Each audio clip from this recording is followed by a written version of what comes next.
Olá, esse vídeo faz uma breve retrospectiva de alguns importantes acontecimentos que, em parte, explicam as invasões do 8 de janeiro. Aqui não vou falar dos pixeiros e rifeiros que induziram o povo a um estado de delírio coletivo e que faturaram com o desespero e a esperança de inocentes que agora estão em uma penitenciária, enquanto os FDP que contribuíram com isso estão com o bolso cheio de boas agora em casa. Eles vão merecer um vídeo à parte. Eu vou colocar a minutagem na descrição do vídeo e eu vou deixar vocês com essa reflexão. Quando expor um crime for equiparado a cometer um crime, então já estaremos sendo dominados por criminosos. Por falar em entrevistas, olha só quem reapareceu. A entrevista ao jornal É o País, o ex-ministro José Dirceu afirmou que, olha as aspas, é uma questão de tempo para o partido tomar o poder. Vamos pegar, aliás, a aspa completa. Ó. Acho improvável que o Brasil caminhará para um desastre total. Na comunidade internacional, isso não vai ser aceito. E dentro do país é uma questão de tempo para a gente tomar o poder. Aí nós vamos tomar o poder, o que é diferente de ganhar uma eleição. Falou ainda que o problema... Desse momento do discurso em que o ministro foi interrompido, vamos acompanhar.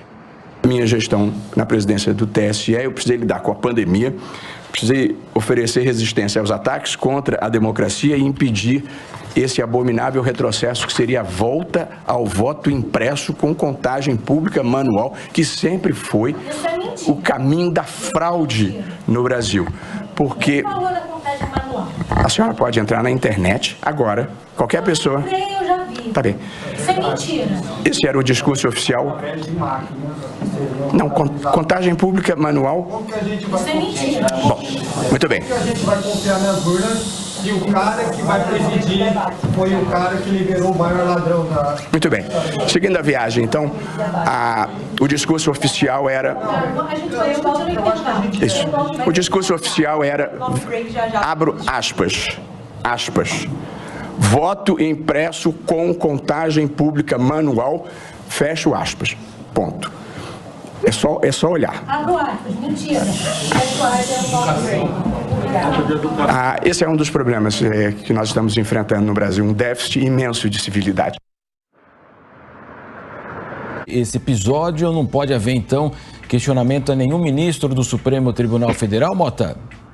Pois é, Marcelo, parece que é uma cláusula dessa nova Constituição que foi criada nos últimos 2, 3 anos no Brasil.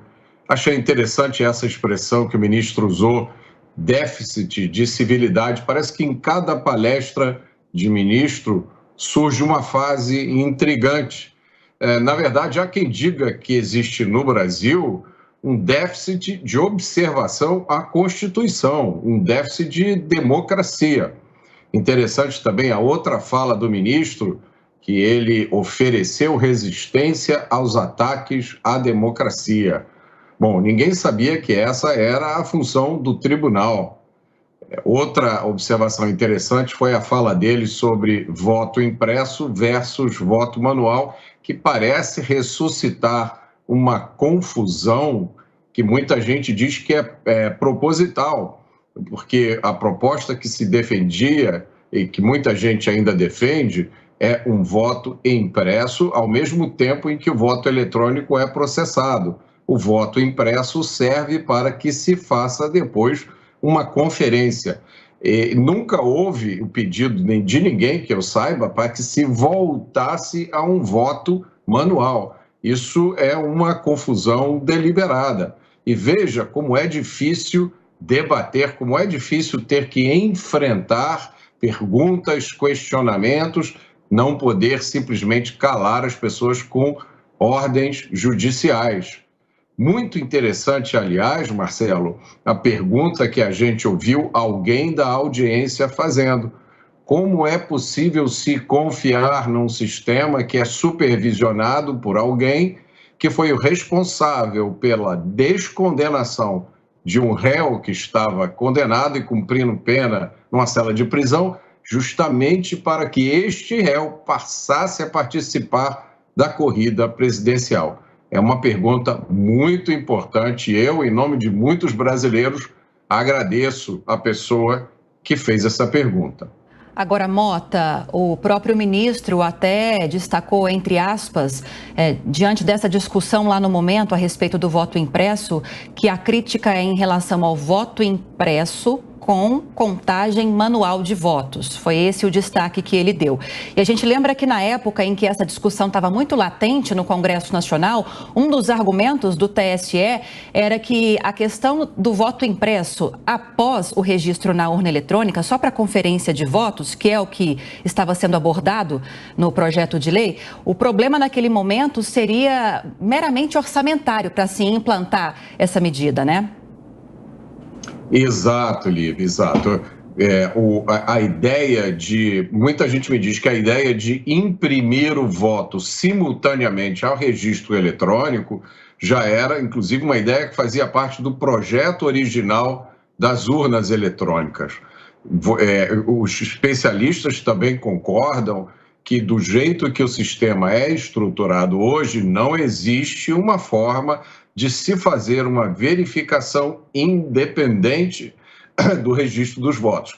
Isso, obviamente, para qualquer pessoa que tem o mínimo de compreensão do português, não significa obrigatoriamente que esteja ocorrendo fraude ou qualquer coisa errada.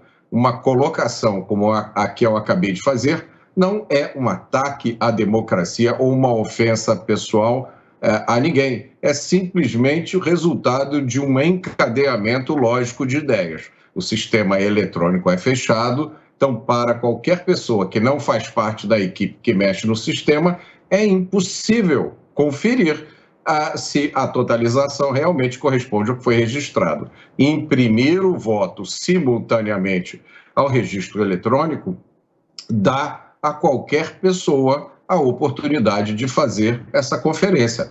É uma coisa muito simples, surpreende que seja criada tanta desinformação, que as questões sejam tão embaralhadas, e isso naturalmente leva as pessoas a ter suspeita.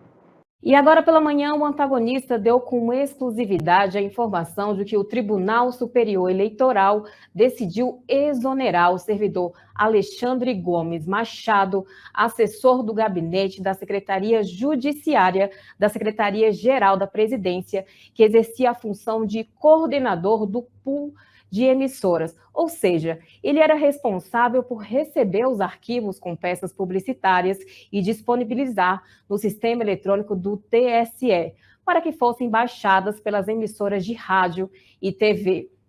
Ao ser questionada pelo antagonista sobre a exoneração, a assessoria do tribunal disse que ela ocorreu em virtude do período eleitoral e que a gestão do TSE vem promovendo alterações gradativas na sua equipe. Agora há pouco, Alexandre Machado prestou depoimento à Polícia Federal, onde disse que foi demitido 30 minutos depois de ter enviado e-mail para a chefe de gabinete Ludmila Boldo Maluf a respeito de um e-mail da emissora rádio JM Online, no qual a emissora admitiria ter deixado de repassar em sua programação 100 inserções da coligação Pelo Bem do Brasil. Vale lembrar que, na noite de ontem, a campanha do presidente Jair Bolsonaro havia protocolado no Supremo Tribunal Federal petição com provas para sustentar a denúncia de que rádios, especialmente no Nordeste, deixaram de veicular mais de 150 mil inserções de propaganda eleitoral de Jair Bolsonaro. Os advogados anexaram relatório de auditoria de mídia e também fizeram um recorte amostral de 8 rádios de municípios da Bahia e de Pernambuco. E a situação, inclusive, já gerou uma mobilização na Câmara dos Deputados. O deputado Jerônimo Gergen iniciou agora pela manhã a coleta de assinaturas para instalar CPI da propaganda eleitoral. O antagonista. Pegou só 2. Tá bom, vamos lá. 9h37, eu prometi colocar aquele áudio da campanha do PT, mentiroso, e que está sendo veiculado já há dias. que traz absurdos ali, absurdos, não contestados pelo Tribunal Superior Eleitoral. Pelo PL foram contestados? Cláudio, foram inclusive contestados esses áudios pelo presidente Bolsonaro. O presidente Bolsonaro tribunal continua quietinho? Continua quieto. Nossa Senhora. O presidente Bolsonaro agora, Cláudio, falou disso. Nossa. Agora, no pronunciamento, tratou do assunto. Se o presidente tratou do assunto, como é que o PL não questionou?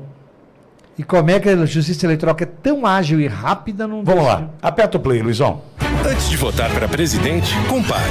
Bolsonaro nunca deu e nem vai dar aumento real ao salário mínimo. Lula é salário mínimo forte e aumento acima da inflação. Bolsonaro quer acabar com as férias e 13º. Lula é garantia dos direitos dos trabalhadores. Bolsonaro assinou o projeto de lei que acaba com o auxílio de 600. Lula é auxílio de 600 garantido. Nunca foi tão fácil escolher. Agora é Lula. Nós vamos ter um problema, que nós vamos ganhar as eleições, nós vamos derrotar o Bolsonaro, mas o bolsonarismo está criado. Não, e o Bolsonaro. Mas depois nós temos que conscientizar a sociedade para que ela, sabe, não crie no bolsonarismo uma política, sabe, definitiva no Brasil, que é o que a extrema-direita está tentando fazer aqui e em outros países.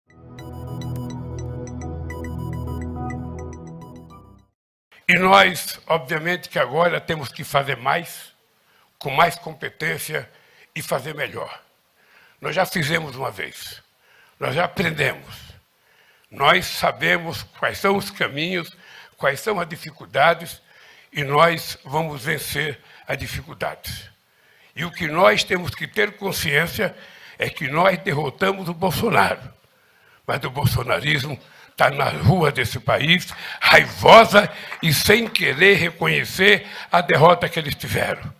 Portanto, além de governar com eficiência, com competência, nós vamos ter que derrotar o bolsonarismo nas ruas desse país, para que esse país volte a ser democrático, para que esse país... Parlamentares do PT. Humberto Costa. O bolsonarismo precisa ter um fim. Ele estimula o que há de pior nas pessoas. As consequências da política do ódio são imensas e afetam todo o país. Então eu tenho sérias dúvidas se conseguiremos ser uma oposição, pois a matéria da mídia diz assim: Lula diz que irá governar para 215 milhões e retomar o diálogo com poderes. Porém, o seu discurso após a vitória foi exatamente esse. Agora, nós vamos para o outro lado para falar. Eu falei com a esquerda, falei com o centro e do outro lado eu vou falar com a esquerda outra vez. Aqui não tem direita. Não existe espaço para a direita. Com meio Brasil não tem conversa. Não existe espaço para a direita. Com 500 mil de Brasil não tem conversa. Foi o que ele disse. Os caras querem nos causar uma extinção democrática. Eu acho que eu posso falar assim sem ser censurada. Ah, Bárbara, mas temos um Congresso novo. O presidente do TSE e ministro do STF, Alexandre de Moraes, fez um alerta nesta quarta-feira para manifestantes que participam de atos contra o resultado das eleições. Vamos conversar ao vivo com a repórter Carolina Belim. Ela vai trazer os detalhes dessa afirmação, dessa declaração de Alexandre de Moraes. Que recado foi esse, hein, Carol? Bem-vinda, boa noite.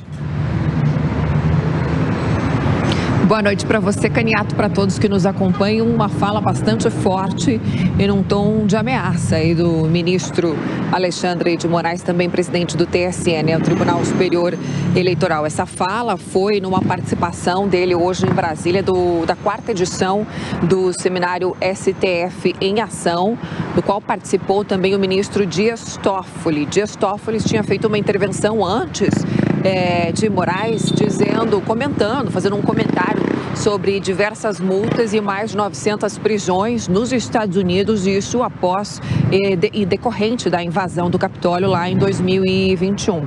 E foi em referência a essa fala, então, que Moraes fez a declaração de que aqui no Brasil ainda teria muitas pessoas a serem presas. Vamos acompanhar, então, esse momento, essa fala. Antes de dizer o que eu ia falar, eu fiquei feliz com a fala do ministro Toffoli, porque comparando os números ainda tem muita gente para prender e muita multa para aplicar. A manchete é: os istas tinham treinamento específico, diz senador sobre ataques. O senador Marcos Duval afirmou nesta segunda que essa turminha que invadiu a sede dos poderes tinha treinamento específico. A declaração foi dada após reunião entre líderes partidários no Senado Federal. Duval, que tem atuação na área de segurança pública, disse ter analisado imagens de câmeras de segurança e notado o modus operandi da turminha que toca o terror. O parlamentar também pontuou que essa turma conhecia a área interna do Planalto. Tem um vídeo sobre isso daí, um pouco mais longo, mas aqui estão os principais tópicos. Utilizaram os hidrantes e já sabiam onde estavam.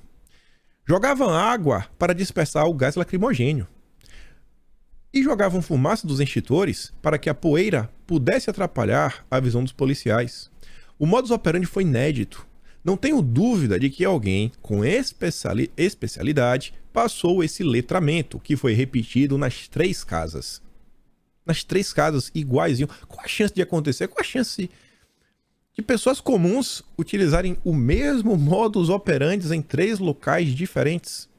O senador disse que essa turma estava com estilingues, bola de chumbo, etc., quebrar vidraças do Congresso Nacional. Além disso, a data foi estratégica, já que as casas estão em recesso legislativo, avalia aí o parlamentar. Além disso, outra coisa estranha, até a turma do MBL faz aqui um questionamento. A Folha de São Paulo noticia: a ABIN produziu diversos alertas acerca do risco iminente de ataques a prédios públicos pelos radicais bolsonaristas que vandalizaram a sede dos 3 poderes no domingo. A ABIN teria avisado. E ninguém levou a ABIN a sério? O que aconteceu? Aí vamos ver o que a Folha de São Paulo tem para falar. A ABIN produziu diversos alertas acerca do risco iminente de ataques a prédios públicos pela turminha aí, radical. Os textos são distribuídos para todos os integrantes do SISBIN, que é o Sistema Brasileiro de Inteligência, uma rede que une 48 órgãos em 16 ministérios diversos. Então não é um documento que ficou restrito a 1, 2, 3, 4 pessoas. 48 órgãos em 16 ministérios. Não levaram a sério? A Folha obteve um deles, datado do sábado, véspera do incidente. Conforme a ANTT, Agência Nacional de Transportes Terrestres, houve aumento do número de fretamento de ônibus com destino a Brasília para este final de semana. Há um total de 105 ônibus com cerca de 3.900 passageiros. Isso aqui, o que a Folha de São Paulo teve acesso, no sábado já se sabia disso. Documento pronto, avisando, olha o que está para acontecer.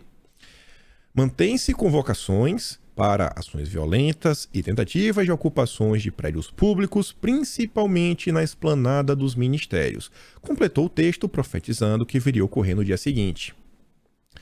Com os alertas da ABIN, recebido por diversos órgãos do Ministério da Defesa, teria sido possível estruturar uma resposta mais efetiva. Quem diz é a Folha de São Paulo. Segundo um oficial general do Exército, o sistema de inteligência da Força dificilmente não teria visto a movimentação. E por que aconteceu?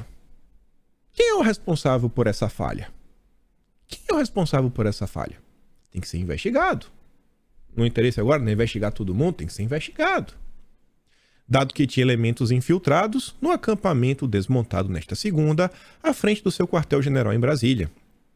O máximo que houve foi uma ordem de Dino para que agentes da Força Nacional, que reúne policiais de diversos estados, fossem mobilizados para a eventualidade de um acirramento da situação. E olha só, havia cerca de 150 homens à disposição, bem menos que o necessário. Menos que o necessário, quem diz é a Folha de São Paulo. O despacho de Dino sugeria a proteção da esplanada dos ministérios, mas não houve uma ação coordenada. Foi uma atuação insuficiente da Força Nacional, disse Dino, devido aos limites institucionais. A PM afirma, mudou o planejamento e abriu acesso à via que leva à Praça dos Três Poderes. Não houve também mobilização do Comando Militar do Planalto, responsável pela segurança do Palácio Presidencial. Por quê? Os soldados de choque instalados no subsolo do prédio só agiram depois que os bolsonaristas o invadiram. A Folha de São Paulo depois ela coloca algumas teses, algumas possibilidades, etc. Eu não vou ficar entrando na tese essa, não. Aqui tem algumas coisas que você vê que realmente são alguns fatos que eles estão narrando. Quem é o responsável por isso?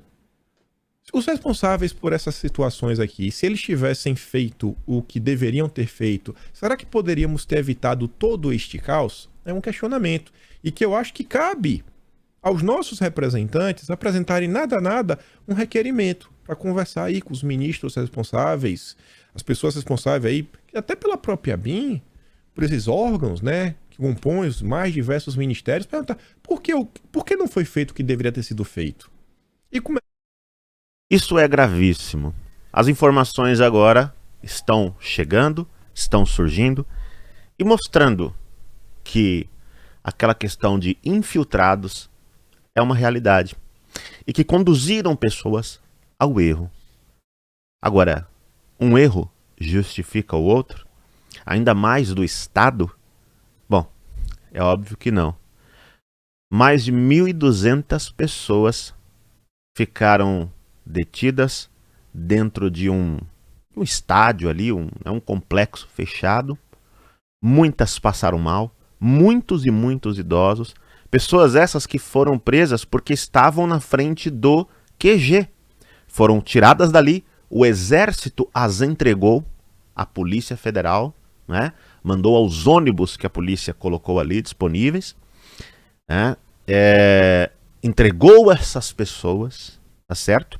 A profecia do Olavo de Carvalho se cumpriu e essas pessoas, sem saber para onde estavam indo, foram levadas para longe, né, numa grande carreata, né? Vários ônibus levando ali.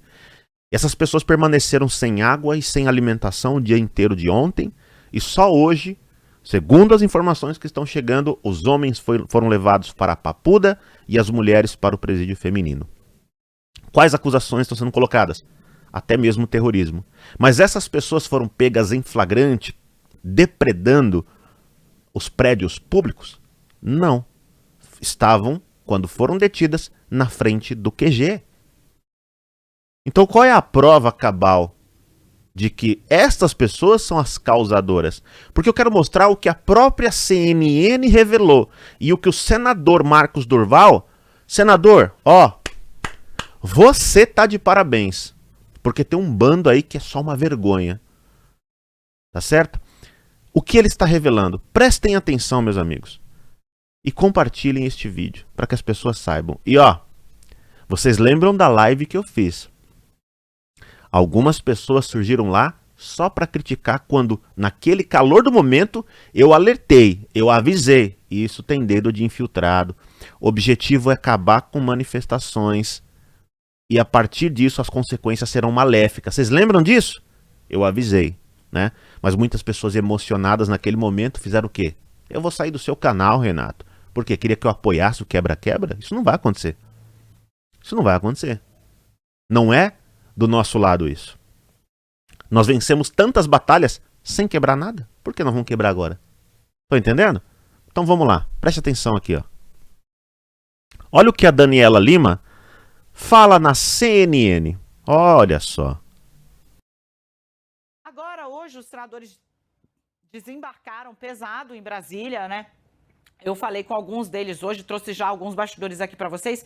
Mas conversando com o senador Otto Alencar, ele me falou, eu fui conversar com os agentes da Polícia Legislativa porque eu queria entender qual que era desses caras, né? E mais, né, para a CPI, para ter o foco é entender quem financia. Eu falei, mas por quê, senador? Ele disse, um agente com o qual eu conversei hoje longamente no Senado Federal, me disse que quando estava dentro do plenário, tentando fazer com que o manifestante saísse, viu o manifestante fazendo uma chamada de vídeo para mostrar o estado das coisas e dizendo, terminei o serviço, pode fazer o Pix.